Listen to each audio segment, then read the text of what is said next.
Hola, ¿qué tal? Mi nombre es Pablo Molina y en este video les voy a explicar sobre la práctica número 2 de Electrónica 1 con el Dr. Arturo Torres Buctud. Esta práctica vendría siendo sobre un rectificador tipo puente.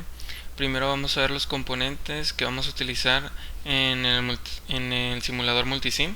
Tenemos nuestra fuente de voltaje de 120 volts, 60 Hz, un transformador con razón de 10 a 1, una resistencia de 1 ohm que va a ir justo antes de nuestro puente de diodos, conformado por 4 diodos 1N4149. No podemos usar los 4148 debido a que no se encontraban en el simulador. Aquí tenemos nuestro capacitor de 330 microfaradios y nuestra resistencia de 1K. Aquí tenemos colocado el osciloscopio y el multímetro, el cual el osciloscopio debe de ir conectado a la salida, como está ahorita conectado el multímetro. La primera parte del reporte nos indica que tenemos que medir el voltaje pico y el voltaje de corriente directa que se visualizará en la salida sin conectar ningún capacitor. Vamos a correrlo. Aquí podemos visualizar nuestro voltaje pico. Vamos a cambiar la escala. Aquí está. Poniéndola con 10 volts de división, podemos visualizar que son aproximadamente 15 volts de pico. Y con el multímetro vamos a ver nuestro voltaje de corriente directa. Son 9.379 volts. Ok. Luego nos indica que vamos a colocar nuestro capacitor de 330 microfaradios en paralelo con la salida.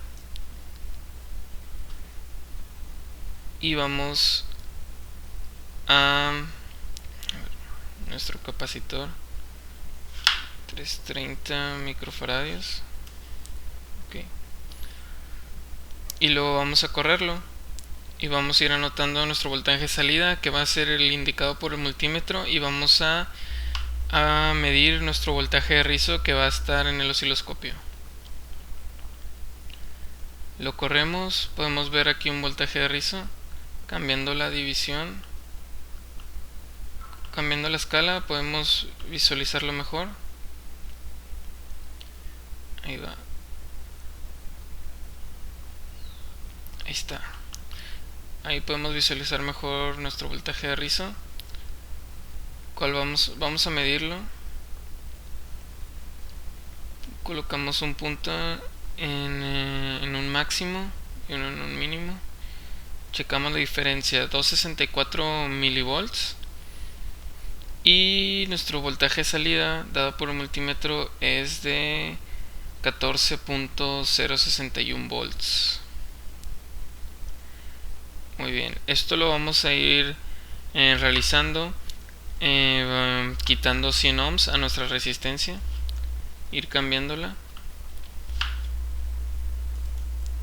y así sucesivamente. Vamos a ir checando nuestro voltaje de rizo, cómo cambia,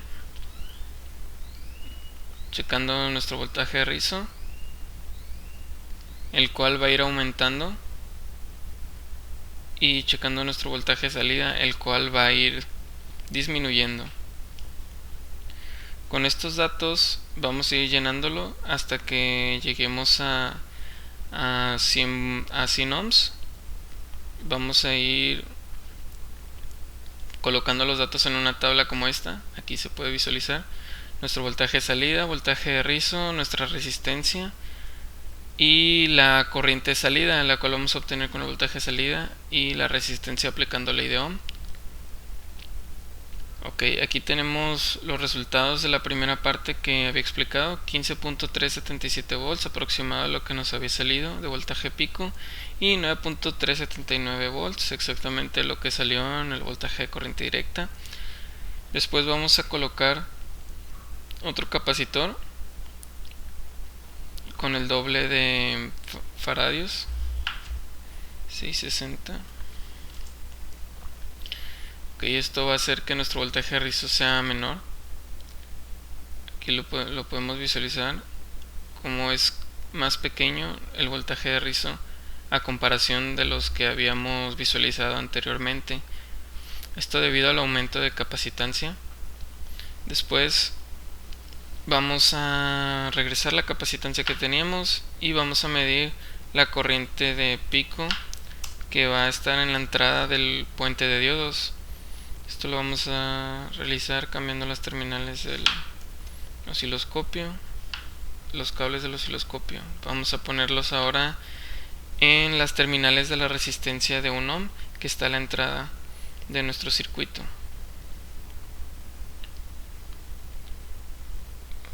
Me equivoqué. Ok, en la otra terminal. Ya está. Ahora vamos a visualizar qué sucede en nuestra salida. Vamos a cambiar aquí la escala. Ok, ahí podemos ver nuestros voltajes de pico. Vamos a medirlo. Ok, colocando un punto en el máximo podemos ver 84 milivolts. Y como nuestra resistencia es 1 ohm, tenemos que la relación entre corriente y voltaje es de 1. Por lo tanto, los volts que nosotros obtengamos en el osciloscopio va a ser igual al amperaje que vamos a obtener. Por lo tanto, son 80 miliamperes lo que tendremos de corriente que va a estar entrando al puente de diodos. Por último, con los datos en el paso número 7 vamos a realizar unas gráficas en multisim. Con los datos obtenidos aquí vamos a graficar dos curvas: la curva de regulación de la fuente, que vendría siendo la corriente de carga contra el voltaje de salida, que va a ir disminuyendo, una recta hacia abajo. Después tenemos nuestra otra curva, que es la curva de rizo de la fuente no regulada, la cual va a ser la corriente de carga con el voltaje de rizo. Esta va a ir hacia arriba, va a ir aumentando la recta. Y con esto queda por finalizado la práctica número 2 del laboratorio de electrónica. Muchas gracias por su atención.